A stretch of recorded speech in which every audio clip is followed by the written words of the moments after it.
পাল্টা মামলা দিয়েছে আইফোন ছিনতাইয়ের। আমার মনে পড়ে গেল এখন যিনি শিক্ষামন্ত্রী তার বিরুদ্ধে ফ্যাসিস্ট সরকার ভ্যানিটি ব্যাগ চুরির মামলা দিয়েছিল। তো তারা কি ওখান থেকে সবক নিছেন নাকি? আমাদের একজন স্বরাষ্ট্রমন্ত্রী আছেন, তিনি যে কি করেন আমি কিছুই বুঝি না। 144 দ্বারা দিয়েছেন হবিগঞ্জ শহরে, আর এনসিপির লোকদেরকে বাধা দিয়েছেন মৌলভীবাজার থেকে শুরু করে হবিগঞ্জ পর্যন্ত। এটা কেন?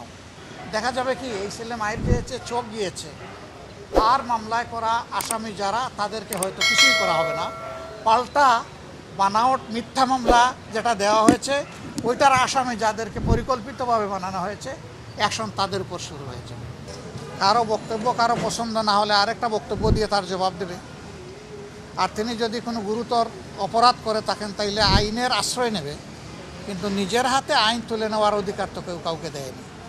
বিশেষ করে সরকার, যাদের দায়িত্ব হচ্ছে দেশে আইন শৃঙ্খলা রক্ষা করা, তারাই যদি আইনের রক্ষক না হয়ে ভক্ষক হয়ে যান, নিজের হাতে আইন তুলে নেন, তাহলে জনগণ কে কার কথা শুনবে? এরকম একটা বিশৃঙ্খল সমাজ চলতে পারে না।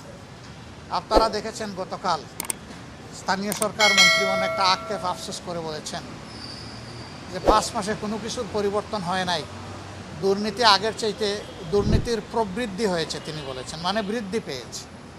তিনি বলেছেন শুধু উনি আশা দেখেন, মাননীয় প্রধানমন্ত্রী তিনি চেষ্টা করছেন।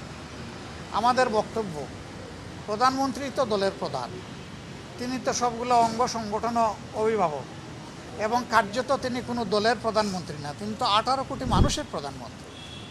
অভিভাবকত্ব তার। তাহলে তার কথা যদি তার দলই স্বয়ং না শুনে, তো জাতিকে তিনি কিভাবে পরিচালনা করবেন? এই জাতির প্রত্যাশা তার মাধ্যমে তার শাসনে পূরণ হবে কিভাবে? আমরা ওই ধরনের ব্যর্থতার কাহিনী আর গল্প আর শুনতে চাই না। আমরা দেখতে চাই মুখের কথা।